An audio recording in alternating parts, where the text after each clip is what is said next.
un autre sujet qui est très lié à celui qu'on vient de voir, qui concerne en fait la ressource et les enjeux par rapport à la ressource bois. Alors, en cette période de dérèglement climatique, nombreux sont les défis que les forêts doivent surmonter. Sécheresse, problèmes sanitaires avec les attaques répétées des scolytes, incendies, et il importe aujourd'hui de faire le point de la situation sur tous ces éléments. Alors, dans un premier temps, nous allons accueillir Émeric Albert, qui est le directeur commercial à l'ONF, qui va dresser un état des lieux réaliste et exhaustif de ce qui se passe dans les forêts publiques, bien évidemment, et aussi des stratégies de récolte et de commercialisation mises en place par l'Office national des forêts.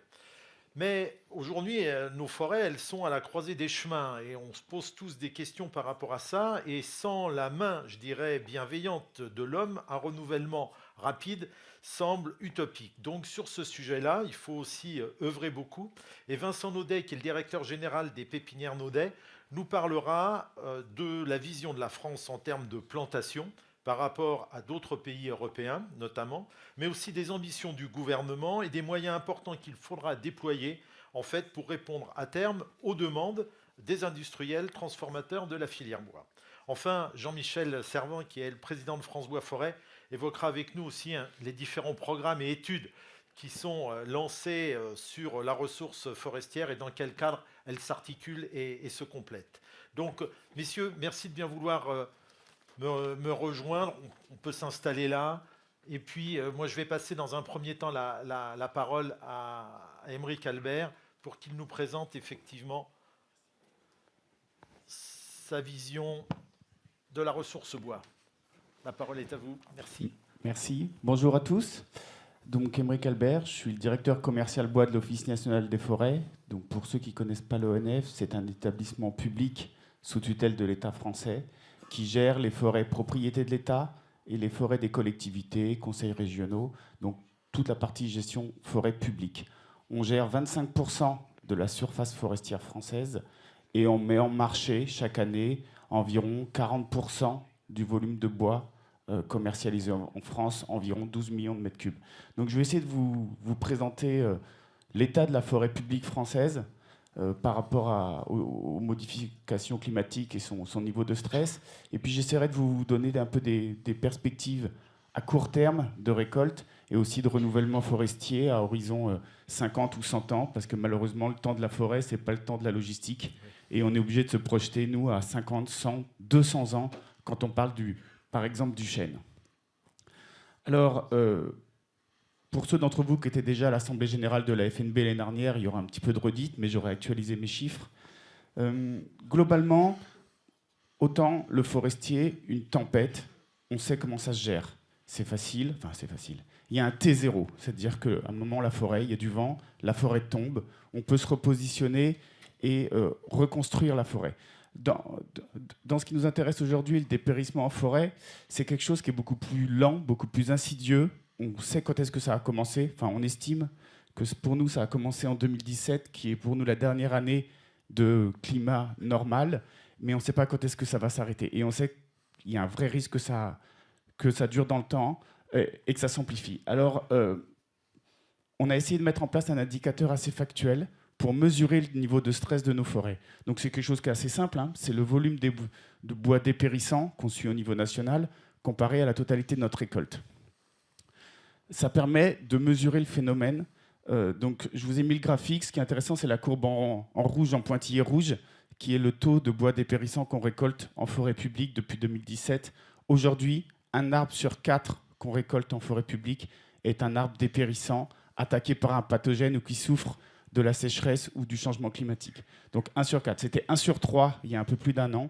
Les conditions météo de fin 2022, début 2023 nous ont permis de baisser un petit peu le ratio.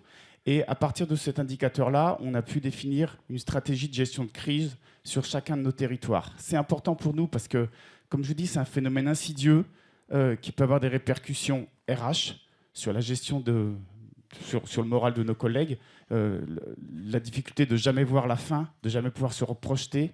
Donc un côté RH, un côté aussi évidemment technique. Qu'est-ce qu'on fait de nos forêts dans 10 ans, dans 20 ans, dans 30 ans, dans 50 ans? Des problématiques commerciales et puis après des problématiques plus de communication quand vous avez des forêts complètes qui disparaissent. Je pense à la forêt domaniale de Verdun, champ de la première guerre, enfin champ de bataille de la Première Guerre mondiale, qu'on a rasé en moins d'1 an.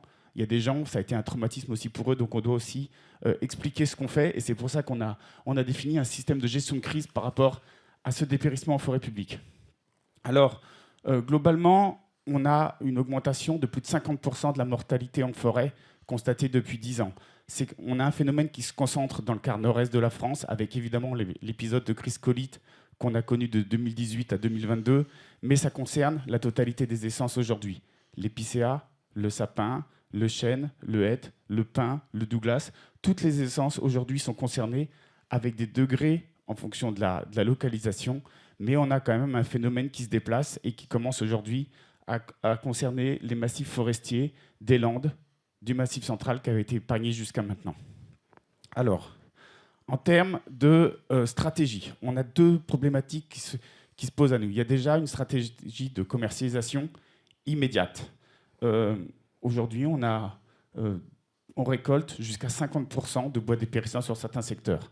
L'avantage de l'ONF, organisme national, c'est qu'on peut adapter notre stratégie commerciale suivant la localisation des dépérissants.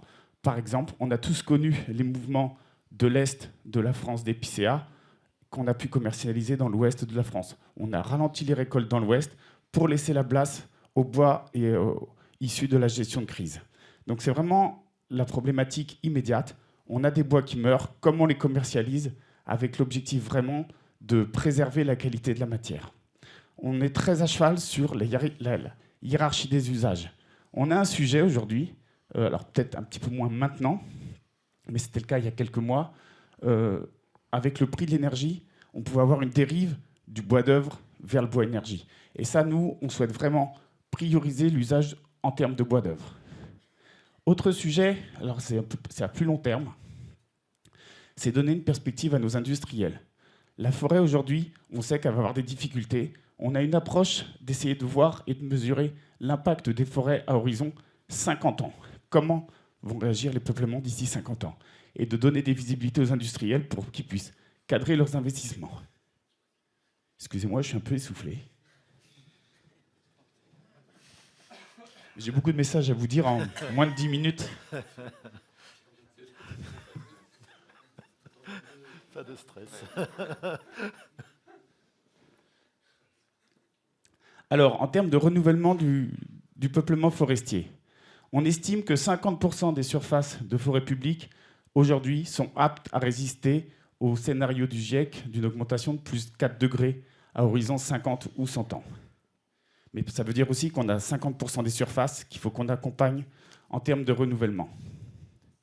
Donc on a 3 scénarios pour accompagner le renouvellement. On va utiliser la régénération naturelle tout en modifiant le cocktail d'essences. On sait qu'il y a des essences qui vont mieux résister au changement climatique que d'autres. On sait qu'il y a des essences qui risquent d'être condamnées. Malheureusement, le hêtre, on sait qu'à d'ici 50 ou 100 ans, il y aura des vrais sujets. Il y aura même probablement absence du hêtre, sauf sur les très hautes chaînes. Donc on va juste accompagner le mouvement naturel de la forêt en sélectionnant les essences au sein des régénérations naturelles. Ensuite, on va essayer d'assister la migration d'essences du sud de la France vers le nord. On sait qu'il y a des espèces qui existent dans le sud, par exemple certains chênes, le hêtre, en tout cas on essaye, et qu'on va essayer d'aider à migrer vers le nord de la France. Et quand on n'a pas d'autres solutions alternatives, on essaye d'introduire de nouvelles essences exotiques qu'on connaît actuellement peu dans les forêts publiques françaises. Donc là, je vous ai mis le diagramme en répartition des essences qu'on plante et des essences qui pourront être des essences objectifs à horizon 50 ou 100 ans. Donc on mise beaucoup, nous, en forêt publique, sur le chêne, qui est pour nous une essence d'avenir, qui doit être capable de s'adapter au changement climatique. Ce que je disais hier à table, on sait que le chêne, il a une variabilité génétique 100 fois supérieure à celle de l'espèce humaine. Donc quand on sait que nous, l'espèce humaine, on est capable de s'adapter presque quel que soit le climat, on espère vraiment que le chêne sera capable de faire, mais dans une échelle de temps qui n'est pas la nôtre, puisque je vous rappelle qu'un chêne, pour qu'il soit mature, il faut attendre jusqu'à 180, voire 200 ans. Et puis après, on a tout un cocktail d'essences résineuses. Évidemment, le pin maritime, qu'on sait une essence très plastique et qui est capable de s'adapter, finalement, quel que soit le climat, et notamment par rapport à la problématique de gel, même très ponctuelle, mais la problématique de gel. Et puis après, des essences telles que le cèdre, le Douglas, et puis tout le cocktail d'essences résineux. Pour nous, l'objectif forêt publique, c'est une stratégie à 50 ou 100 ans. Aujourd'hui, la forêt, elle a 3 rôles. Elle accueille le public, elle protège les populations et les espèces, et elle produit du bois. Et on souhaite vraiment que dans notre stratégie de renouvellement des forêts, on garde bien ces 3 objectifs. Et j'insiste aussi sur le 3e objectif, parce qu'il y a beaucoup de gens autour de nous qui nous disent « laissez faire la forêt, elle n'a pas besoin de l'homme, elle sera toujours là, elle sera différente ». Sauf que nous, on a vraiment besoin aussi du 3e objectif de la forêt, qui est de l'usage du bois. Vous êtes bien placé pour le savoir. L'usage du bois, en particulier en bois d'œuvre, c'est du stockage de carbone, et ça doit nous permettre aussi de lutter contre le changement climatique. Je vous remercie.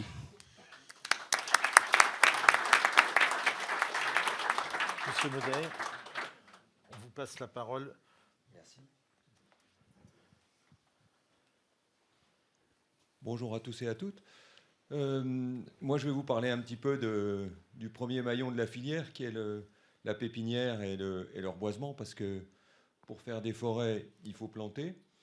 Un petit mot sur mon parcours professionnel. J'ai été pendant une douzaine d'années président des pépiniéristes en France, et pendant 3 ans président des pépiniéristes européens, des pépiniéristes forestiers.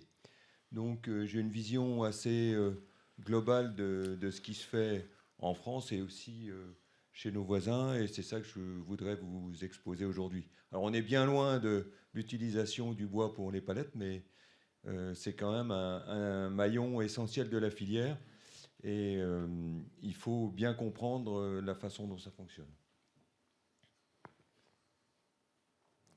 Le vert. Oui, ok. Voilà. Oui, c'est bon. Non, c'est bon. Oui. Voilà. Ouais, il y en a un qui a sauté.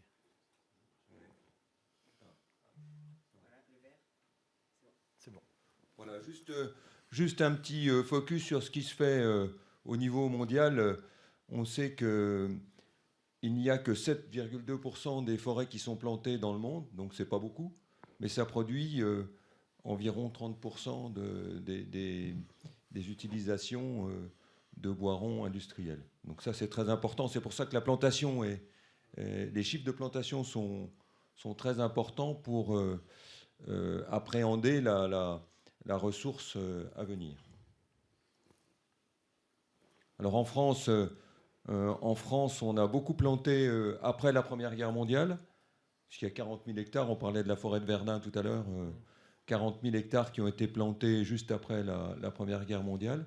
On a planté au 19e siècle, bien sûr, tout le monde a l'aventure de Napoléon III dans le massif des Landes en tête, et c'est vraiment une grande réussite, puisque c'est le premier massif forestier européen.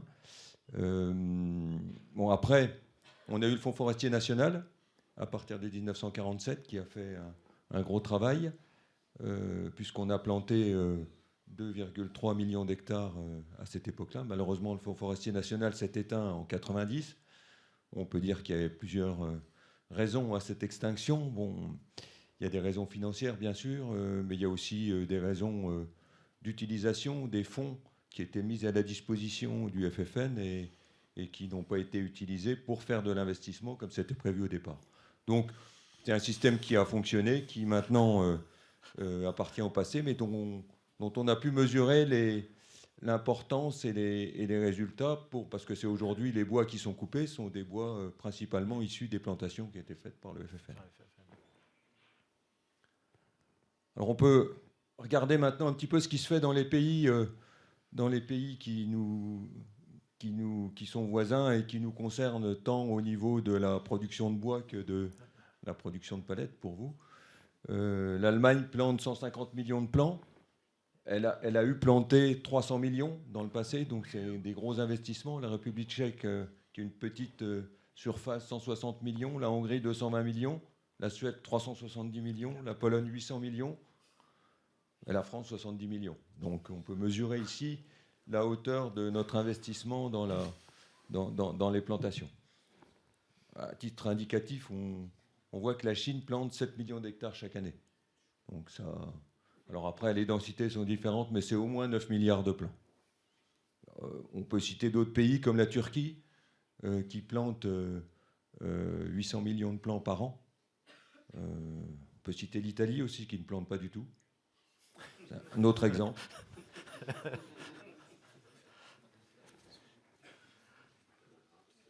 Alors, en France, qu'est-ce qui se passe pour nous? On sait qu'en France, dans les années 90, on plantait 110 millions de plants hors pin maritime. Et aujourd'hui, on plante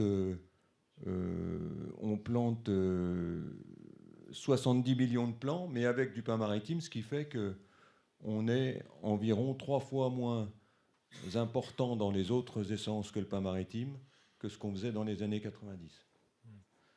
Ça nous permet de relativiser. Alors il y a le plan annoncé par le président Macron qui est vraiment très important pour la filière, puisque on dit on va planter 1 milliard de jeunes plants sur les 10 ans à venir.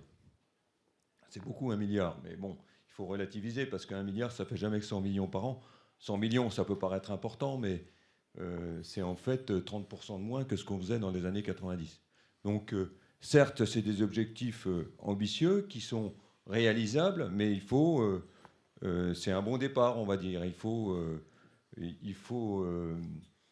planter encore plus pour arriver à, je ne veux pas dire à être à hauteur de nos voisins, parce que ça ne sera pas possible, mais en tout cas suivre avec un rang acceptable.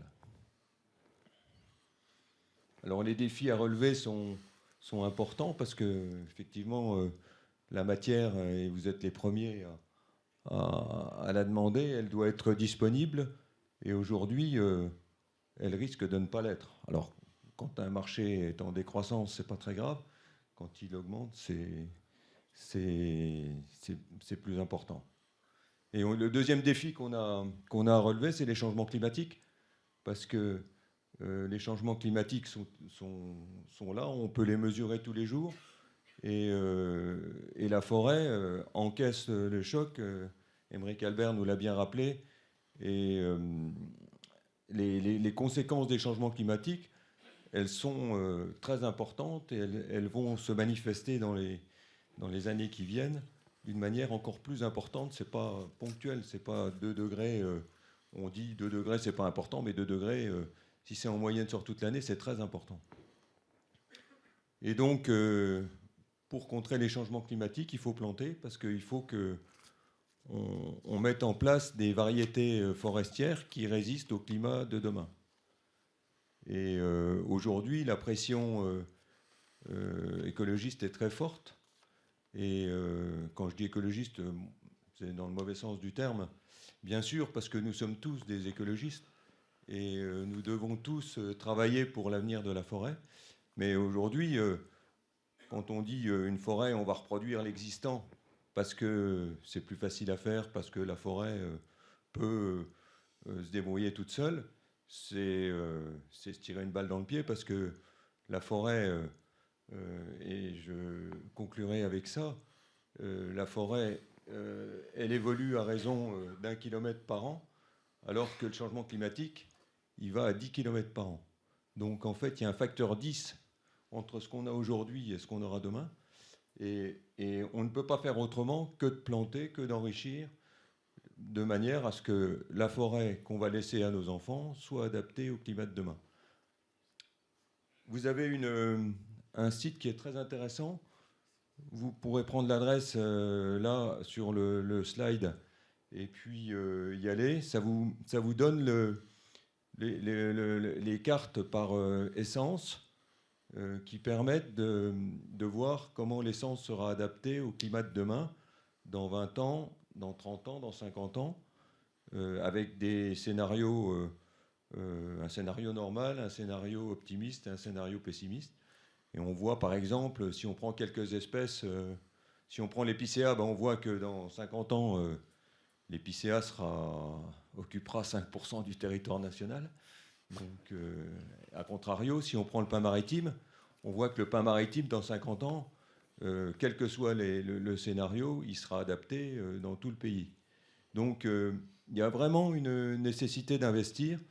Et je finirai en disant que la forêt, c'est comme une entreprise. Si on n'investit pas, on ne récolte pas. Voilà. Merci de votre attention. Tenez, monsieur. On va rester là. Prendre un micro, peut-être celui-là. Oui, je pense, il doit fonctionner. Ouais. Alors, maintenant, on va faire un petit jeu questions-réponses avec. Super. Non, ça marche. Ouais. C'est Léa qui décide. Oui, ouais, ah bah c'est sûr. Ah, moi, ça, c'est clair. Alors, je dirais, Jean-Michel Servan, donc, vous êtes président de France Bois Forêt. Vous allez compléter, je dirais, bien évidemment aussi la vision et les propos de ces messieurs. Mais est-ce que dans un premier temps, vous pouvez nous rappeler un peu les objectifs et les moyens dont dispose France Bois Forêt? Parce que je pense que dans la salle, tout le monde ne connaît pas forcément, je dirais, les missions et les objectifs. France Bois Forêt, c'est l'interprofession nationale de la filière forêt-bois. Donc une interprofession en France, c'est une association qui regroupe des organisations professionnelles représentatives. Donc de ce fait, en fait, elle est agréée par le ministère de l'Agriculture et le ministère de l'Économie, ce qui lui permet de lever en fait une CVO, un drôle de terme, qui permet de financer ensuite des actions collectives. Alors, nos membres actifs, donc à l'origine de la création de France Bois Forêt, ce sont les propriétaires forestiers, aussi bien publics que privés. France Sylva pour le privé, les communes forestières pour le public. Les gestionnaires, donc l'ONF pour la forêt publique, les coopératives forestières, les experts forestiers, toutes les entreprises aussi qui travaillent dans le monde, on va dire, de la forêt, hein, depuis les vergers à graines, les pépiniéristes, les entreprises de travaux, les reboiseurs, les récoltants, etc. Et puis, bien entendu, toute la transformation, alors avec la FNB pour la partie sillage, mais aussi un certain nombre de marchés comme justement la palette, l'emballage léger, l'emballage industriel, voilà, l'énergie. D'accord. Bon, effectivement, vous avez une vue transversale, en tout cas, à travers France Bois Forêt, à travers vos missions de la filière, en fait, depuis l'amont vers l'aval. Et en fait, est-ce que vous pouvez nous exposer votre vision, votre sentiment sur la façon dont l'ensemble de la filière et les professionnels, en fait, se mobilisent pour une bonne gestion et une bonne utilisation de la ressource? Alors, avant de répondre à votre question, je vais profiter du fait que j'ai le micro pour revenir sur un ou deux points de cadrage par rapport à tout le monde, parce qu'il peut y avoir un peu d'anxiété dans la présentation de mes collègues, là, derrière. Se rappeler que quand il s'agit de forêt, déjà, alors vous êtes des spécialistes de la logistique, donc ça va vous parler. On n'est pas sur une mine. Je veux dire, c'est pas un stock minier, une forêt. En fait, c'est un écosystème complexe, vivant, qui est très multiple d'ailleurs. Donc ça, c'est la première chose. On est sur quelque chose qui bouge. On n'est pas sur quelque chose de statique dans lequel, comme du charbon, on va venir puiser et puis après, voilà. Donc c'est très important de comprendre ça, et ça fait le lien avec notamment ce que vous avez dit tous les deux. C'est que si on n'intervient pas, nous, hommes, pour faire en sorte d'accompagner ce cycle, eh bien, en fait, il n'est pas équilibré de telle sorte qu'on puisse vivre du peu qu'on en récolte. Voilà. Donc ça, c'est quelque chose qui est très important. On a affaire à quelque chose de vivant. Deuxièmement, il faut s'habituer au temps long. Il faut s'habituer au temps long. C'est-à-dire que quoi qu'on fasse, planter des arbres, etc., on travaille toujours pour nos enfants ou nos petits-enfants. Parce que les arbres qu'on plante aujourd'hui, ce sont des arbres qu'on va commencer... après, ça dépend des essences, évidemment. Entre le peuplier et le pin sylvestre, il y a un peu toute la gamme. Mais on travaille à un horizon de 50, 60, 100 ans. Voilà, donc il faut se dire que les actions qu'on est en train de faire aujourd'hui, c'est pour adapter notre forêt, qui est l'enjeu majeur de notre époque, sont des enjeux de moyen terme. Voilà. Après, juste les ordres de grandeur, parce que là on se fait peur, et puis peut-être les uns comme les autres, vous lisez la presse, etc. On entend beaucoup parler de puits forestiers. Bon, le puits, c'est pas un puits déjà.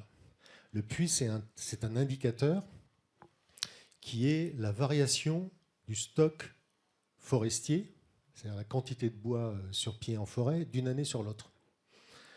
En début d'année, on avait 3 milliards de mètres cubes, c'est juste énorme, 3 milliards de mètres cubes sur l'Hexagone, hein, France métropolitaine. L'année suivante, on en a 3 milliards, plus quelque chose. Donc là où, effectivement, le puits ralentit, c'est parce que le plus quelque chose, il tend à être moins important pour plusieurs raisons. Premièrement, parce que les arbres ont plus de mal avec les climats changeants, les périodes de sécheresse, ces choses comme ça. Donc la croissance des arbres est un petit peu moins forte. Et puis deuxièmement, on a des épisodes un peu de crise, comme on l'a vu avec les scolites, notamment dans le Grand Est, la carte d'Emmerich. Et donc on se retrouve avec des prélèvements, en particulier liés au dépérissement et à la mortalité, qui sont plus élevés que ce qu'on aurait prévu. Pour autant, en France, à l'heure actuelle, le puits, c'est-à-dire la variation de stock, ça reste positif. C'est-à-dire que le stock forestier continue à croître. Alors ça ne durera peut-être pas toujours, il faut quand même se dire les choses. Les Canadiens, par exemple, depuis bien longtemps, du fait des incendies à grande échelle, c'est largement ce qu'on appelle une source. C'est-à-dire qu'en fait, il y a plus de carbone qui retourne dans l'atmosphère que la forêt peut en capter. Voilà, donc c'était un petit peu mon discours introductif. Ça me paraît important de rappeler ça. Bien sûr, voilà. Que le bois reste un matériau d'avenir. C'est un matériau d'avenir. Ouais. Tu as parlé un petit peu d'investissement et de production, etc. On peut aussi représenter la forêt comme un capital. On a un capital. Ce capital, il produit des intérêts. Les intérêts, c'est le fameux accroissement, etc. C'est de l'ordre de 3%. Donc ces 3%, en fait, on vit sur ces 3%, nous, depuis qu'on fait de la gestion durable des forêts. Donc voilà, il faut quand même se rappeler qu'il y a 100 en dessous du 3. Voilà. Et que le prélèvement, il se fait sur le stock et pas sur l'accroissement. C'est-à-dire que ce n'est pas les cernes d'accroissement des arbres qu'on va aller chercher, mais c'est les arbres qui sont arrivés à maturité où, en ce moment, de plus en plus, une proportion de bois de crise vient se mêler à ce prélèvement. Mais voilà, donc c'est notre rôle de garantir ces équilibres. Alors, sur les perspectives et les études, puisque c'est ça la question, alors il y a des études qui sont à notre main et des études qui ne sont pas à notre main. Donc, il y a une étude importante qui est menée pour le compte de l'État par l'IGN, l'Institut géographique national, avec l'appui du FCBA, qui va sortir normalement autour de la fin de l'année et qui présentera un certain nombre de scénarios, justement, sur l'évolution à la fois de la croissance et de la récolte des arbres en fonction de ces critères. Parce que la question que se posent les pouvoirs publics, et nous tous, en ce moment, elle est quand même beaucoup centrée sur le carbone. Bon, mais le carbone, c'est pas tout non plus. Voilà. Alors nous, au sein de la filière, on a pris les devants et on a travaillé là depuis plus d'une année, alors au sein de France Bois Forêt, mais aussi avec les autres organisations professionnelles qui constituent la filière, normalement tout ce qui est par exemple le secteur du papier, de l'ameublement, etc. Et donc, on a construit, avec l'appui de Carbone 4, qui va intervenir tout à l'heure, voilà, un modèle en flux physique de filière qui nous a permis de construire à partir d'un état de l'existant et en le déformant par rapport à des scénarios de demande qu'on a établis pour 2030 et 2050, d'avoir un scénario central qui nous permette de voir de quelle façon on peut équilibrer en fait la demande par rapport à justement ce qu'on va récolter en forêt. Voilà, on est tout près de la fin de cet exercice-là, et donc vous en aurez un avant-goût tout à l'heure. Oui, absolument. En tout cas, c'est une étude très intéressante. J'ai pu assister et entendre les premières conclusions. Je crois que c'est un travail remarquable et un outil. Et je crois que ce qui est important aussi, c'est de montrer que, quand on demande comment la profession se mobilise par rapport à ça, c'est, de mon point de vue, les outils, les études et les recherches qui sont mis à disposition, qui n'existaient pas forcément quand on regarde il y a encore une quinzaine d'années. En tout cas, on trouve qu'il y a une accélération de données, d'études, de recherches, de capitalisation de savoir qui aujourd'hui devrait permettre d'encadrer beaucoup mieux, je dirais, tout ce qui concerne cette ressource, ce besoin. Et je ne sais pas quel est votre avis par rapport à ça. Alors, tout à fait. Je pense qu'on avait besoin de ça. Les outils scientifiques vont être très importants à développer pour l'avenir. Donc, il y a à tout niveau, même sur le choix des essences, les stratégies de renouvellement forestier, les stratégies d'intervention dans des contextes de bois de crise, etc. Donc, ça, c'est des choses très opérationnelles sur lesquelles il nous faut travailler. Après, je reviens un petit peu sur l'étude Carbone 4 parce que j'aurai sans doute pas le luxe de pouvoir la commenter quand la présentation sera faite. Il y a un point très important au niveau de la filière de cette étude, un acquis, c'est le fait que c'est la première fois qu'on menait cette action-là dans le cadre complet de la filière. Et du coup, est apparu comme une évidence, quelque chose qu'on avait un petit peu en tête depuis des années, mais qui n'était pas aussi objectif, c'est l'articulation des usages. On entend souvent parler de hiérarchie des usages. Alors bien entendu qu'il s'agit de donner la primauté en termes de valorisation bois d'œuvre, mais en fait on voit bien que pour que notre filière fonctionne, il faut équilibrer les débouchés. Donc on a besoin notamment de bois énergie, mais la primauté de l'usage du bois énergie, elle doit être réservée à la compétitivité de notre filière. Bien sûr. C'est parce que si on n'a pas une filière compétitive, on peut se raconter ce qu'on veut sur la part du bois dans les usages, parce que c'est comme ça qu'on décarbone, hein. On parle de carbone là aussi. À chaque fois qu'on utilise du bois plutôt qu'un autre matériau, c'est bon pour la planète. Voilà. Mais pour qu'on soit en capacité de faire ça, il faut que le bois soit compétitif. Alors il l'est d'un point de vue carbone, mais il faut aussi qu'il ait une compétitivité économique. Et la compétitivité économique, elle dépend largement de l'utilisation d'une partie de nos sous-produits, que ce soit d'exploitation ou de la transformation, pour des choses comme par exemple le séchage. Donc voilà, donc on a besoin d'avoir des politiques publiques qui favorisent nos industries sur l'usage du bois énergie. Oui, et puis de la cohérence, c'est ça qui est important aussi entre les différents secteurs utilisateurs. Donc recherche et cohérence. On a besoin. Absolument, je crois que c'est très utile. On peut peut-être passer, on a quelques minutes, Anne a donné l'autorisation, on a quelques minutes pour des questions dans la salle, donc n'hésitez pas, il y a des micros si vous voulez profiter de l'expertise de ces messieurs.